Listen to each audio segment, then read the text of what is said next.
It's that time of year where I do a little recap of my favorite books from this year. Hello there, welcome back to my channel. Welcome back to book recs you did not ask for. Today I thought I would just go into every book that I read this year that I loved. Not every book I read this year, but the ones that I read that I really loved. And yeah. Also, I think I'll just go through some like Christmas books, not necessarily ones I've read this year, but ones that you should read for Christmas. And yeah, welcome back to Vlogmas, and we'll get into it.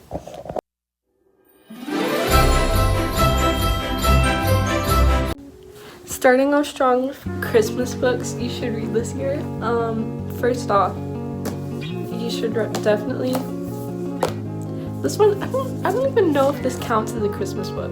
It's just like set during Christmas time, but it's definitely one of the best Christmas novellas I have ever read, if it does count. So, This Winter by Alice Oseman. I just think every book Alice Oseman writes is like 5 stars, 6 stars maybe. It's just like, yeah, enough said. I definitely read this book when I was like malnourished and it was still good, so like I think that says something. It's definitely good. Just go read it.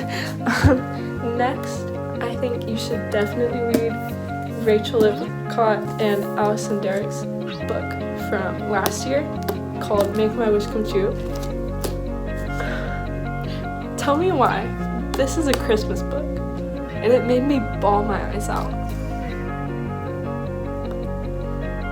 So yes, basically it's just like a little sapphic romance between a celebrity and like a little small town girl, and I am so gay. Following that, of course, we have the new Christmas novella by Rachel Lipcott and Allison Derrick. And it's a successor to She Gets the Girl, Joy to the Girls. It's a little novella based off of that novel that they wrote a couple years back, and it is just one of my favorite sapphic storylines ever. Like, we don't get a lot of like amazing sapphic fiction just because we don't, but Rachel Lipcott and Allison Derrick are just wizards at it. Like, and I hope one day I can write books with my wife, so. Coming off of Christmas books, we're going into books that I read this year that I absolutely loved. First off, we have this beauty right here, Intermezzo by Sally Rooney.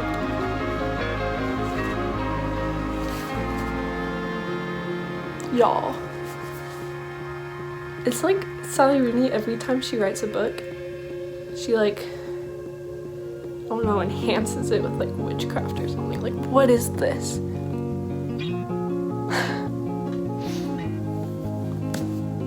And it's just like, I don't know, I feel like Sally Rooney kind of like got me back into reading after like a super long slump. And I'm just like, yes.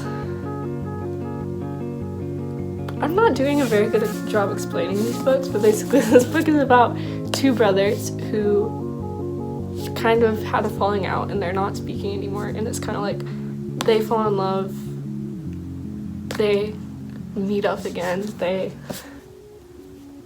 their relationship goes back together, and it's just genuinely such a good book. It explores tropes of polyamory and just slip inside. And yeah, I think it is a great book. You should definitely read it. Definitely be in a good headspace before you read it, but read it for sure. A little bit of the same conundrum. We have The Emperor of Gladness by Ocean Vuong. And Ocean Vuong is my favorite author of all time. My favorite book by him is On Earth Where We Read for the Gorgeous, which I think you should also read. But this is about books I've read this year, and this book was amazing. I read it while I was in Ireland, and I was like, has stood out to me as maybe the best book of the year. It is about a guy who tries to slip and slide on a bridge in front of an old lady's house, and then the old lady catches him and says that he has to take care of her, and she has dementia, I think, or Alzheimer's, one of those. I'm sorry, I'm not. One of those. And he takes care of her, and it's kind of about found family and all of the things, all of the beautiful things. It is so beautifully written, and I think it's like one of the better mental health books out there. And I got a signed copy. Oh my gosh, guys. The bookstore that I interned at had a signed copy, and I got like a little discount on it. Favorite one of my possessions, because I also have a signed copy of Time as a Mother by Ocean Vuong. Now I just need a signed copy of Night Sky with Exit Wounds, his other poetry collection, and On Earth They're Briefly Gorgeous. I would love to have a signed copy of it. It's the best book ever written. Okay, next. I also read this year Frankenstein for the first time. This was more recently, but oh my gosh, like, nobody told me how good this book was. I thought it was just gonna be like a little horror thing. No, why is it actually deep? Why is it about God and creation? Why is it about hating yourself? Why is it about loneliness? What? And why do I relate to Frankenstein's monster so much? Go read this book. Go annotate every line, and then, you know, study whole classes on this book. That is what I plan to do in my life now, because I love this book. And I read Dracula, and I guessed it would like be similar to that, because they're often like grouped together, but like no. Why was this book 10 times better? And Dracula is a 5-star read, and this book was 10 times better. This was a 50-star read. Yes, anyways, we love Mary Shelley. Then moving on to like lighter subjects, we have My Life with the Halter Boys and The Heartbreakers. This one's a duology, this one's a trilogy.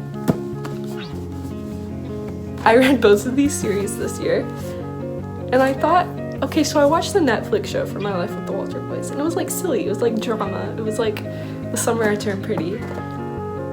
But the books are so freaking good. What? I was not expecting it at all. Like, I was like, oh, it'll be a silly little light read.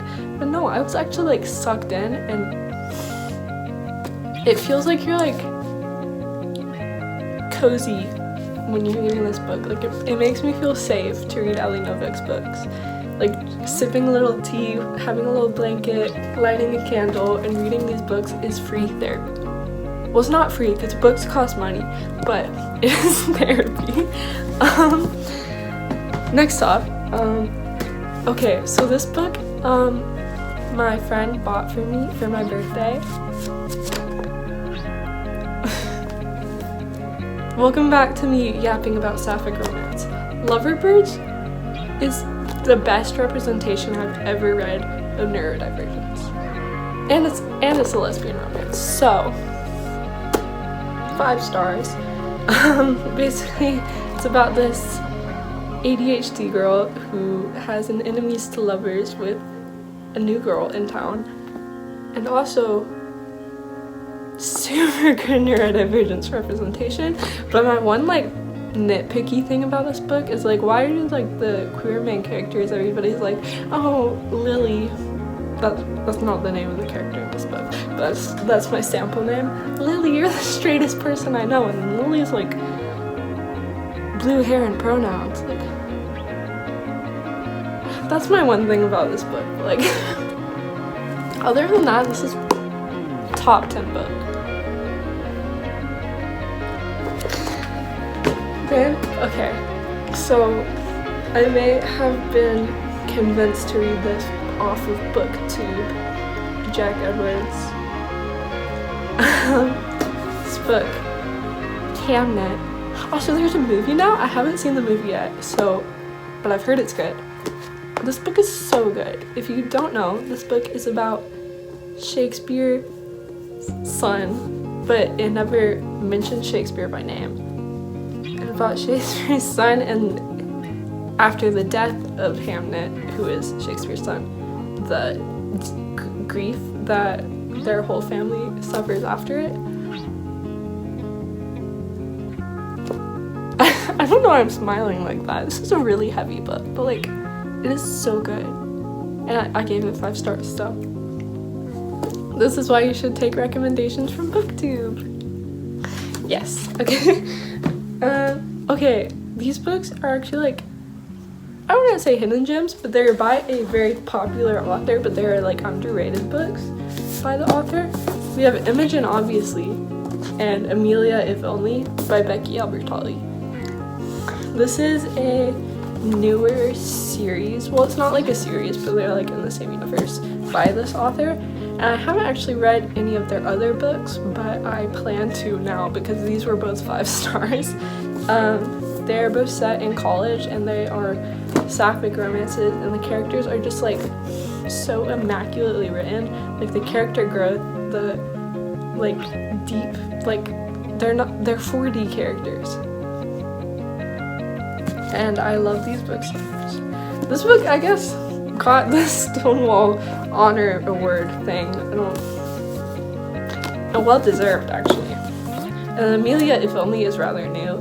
I think it came out this year, so it makes sense that there's no awards yet, but it will get awards because this book was amazing. Now we keep going. Also this year, why have I never read this book before? But I read The Goldfinch by Donna Tartt. This is my first Donna Tartt book, but I will definitely be reading more because this hefty boy was 5 stars. I think I annotated like every line because. And anyways, now I want to read Art Heist Baby, the fanfic, because are the vibes the same? Probably not, but they're both about art heists. Well, not really. It's not really an art heist. It's like an accidental art heist. So this, combined with the robbing of the Louvre this year, I think is a sign for me to read Art Heist Baby. But yes, go read this book. Definitely trigger warnings, because like drugs, bombings, crazy stuff. But it's so, and like, I don't know, like it's just so well written. This is one of, I'm just gonna say like every book is in my top 10, but this book probably is. I don't know what my rankings of favorite books is. I should probably put that together. Maybe that could be like a new video. Book recs you didn't ask for, but it's my top 10 books ever. And then also in the very beginning of this year, Laura Nolan, you probably know her from what's it called? If Only He Had Been With Me, that series, the little duology.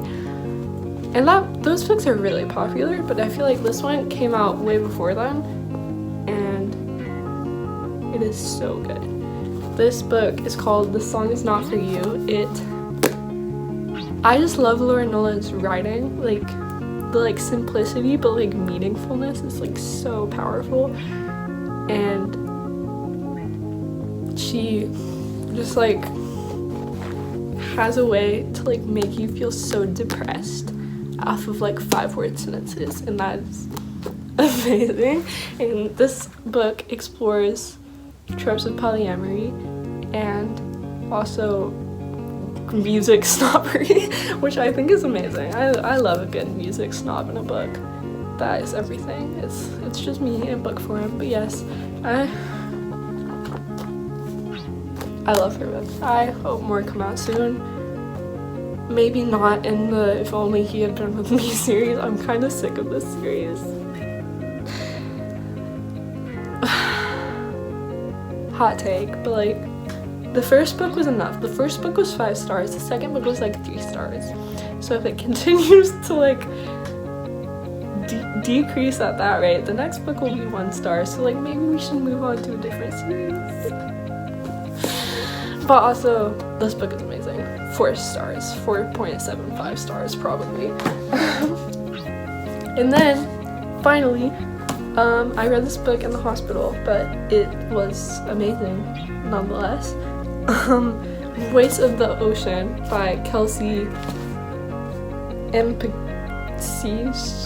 I cannot pronounce names, but this book, Voice of the Ocean, it's kind of like The Little Mermaid, but if she became a pirate and had a cute little enemies to lovers romance. It was so good. It was like very fantasy. Probably like the most fantasy book I've ever read, because I mostly read like low fantasy and like not super like intricate stories. Maybe I read like the Caraval series a couple years ago and that was amazing, but this is like really good, and it's a thick one too, but it's just genuinely so good. And I like wasn't expecting this. I got this from a free little library and it's brand new. It's a signed copy and it was a 5-star read and I recommend it. So if you like The Little Mermaid but you wish it was like a little bit more spicy, a little bit more dramatic, and you know, made you cry, then this book is for you. That is all of the books I have read so far this year that I recommend to you. Also, I'm currently reading the Christmas Fix. I'm not sure how this will be. I'm 20 pages in, but I'm having a great time. So, I'll let you know, probably. Also, in other news, Heartstopper Volume 6 is coming out on July 2nd. There will be bawling, there will be sobbing, there will be violently screaming and throwing up. So yes, stay tuned to see my live reaction. No, not really, but yes. I'm gonna go read. I'm gonna go cry. I'm gonna go read fan fiction. But yes, I will see you in the next Vlogmas, hopefully. And love you. Bye.